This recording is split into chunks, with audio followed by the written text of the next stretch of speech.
Hey everybody, Jeff Westfall with the second installment of Trapping Dummy for Instructors. Don't be thrown off by the title. I'm not going to get mad if you're not an instructor and you decide to watch this and train from it. It just means that I'm making certain assumptions about what you already know so that we don't have to spend time on that material. I'm doing JKD set 4 today, particularly 4.1 as I'm calling it, which means we're going to do the first segment of the 4th JKD set. I could have started with any of them. There's not necessarily any sacred order to these. I had a request from my friend Sifu Brian Rideout. How you doing, Sifu Brian?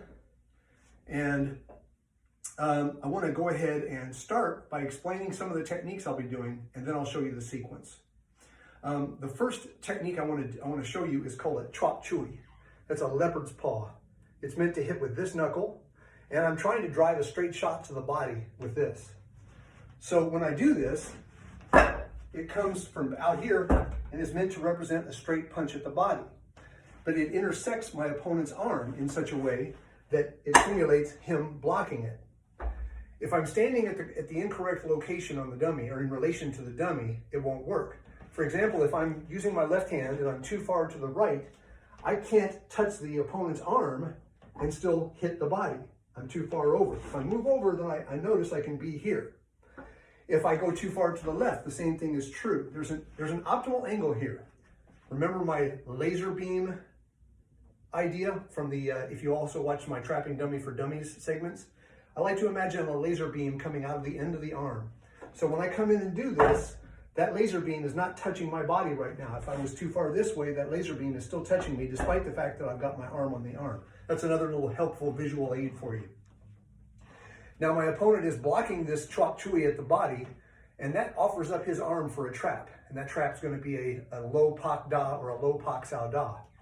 So this is representing his wrist coming down or his forearm doing the block. This is the same arm. This is representing his same arm but up near the elbow. So when I trap, this hand is going to pak up here at the arm, right? At the moment that happens, that traps his arm and I hit with a back fist, gua chui, although it's perfectly cool to hit with some other form of backhand motion like a knife hand, a sut sao, or a sut kill, which is a hammer fist. That's my preference actually.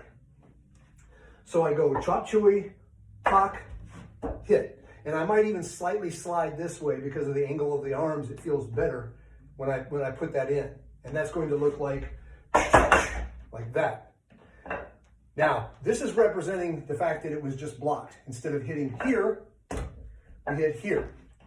Because my opponent's attention is now upstairs blocking my trapping attack, we're operating under the assumption that he's not paying attention to the lower line.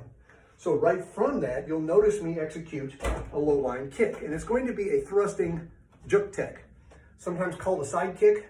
I don't like that name because for me a side kick is a posterior kick, not an anterior kick, but it doesn't matter what we call it. It is a thrusting kick with your foot kind of angled diagonally like that. The trajectory of the lower leg is sort of extending like a round kick, but it strikes with the heel. Whatever you want to call that, it's a thrusting kick to the knee or the body, and it's a very good kick. After executing this kick, I will execute a kao sao. Now, kao sao is a large disengage that clears both of the dummy's upper arms and uses a low motion with my palm over here to redirect something, perhaps a leg, and then go into whatever, my kick, for example. So if I'm kao saoing, it's done in conjunction with footwork that slides me out into position for a kick. After I've done this on both sides, I will repeat it again on both sides with a different kick. That's a nao tek, which is a round kick. And when Bruce Lee round kicked, it was the number one target was always the groin. So to represent that, I will round kick at this pad, not hitting it too hard because I'm representing using my toe, and I don't have really solid shoes on today.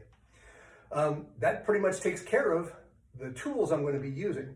So here's, without any further ado, the sequence for you.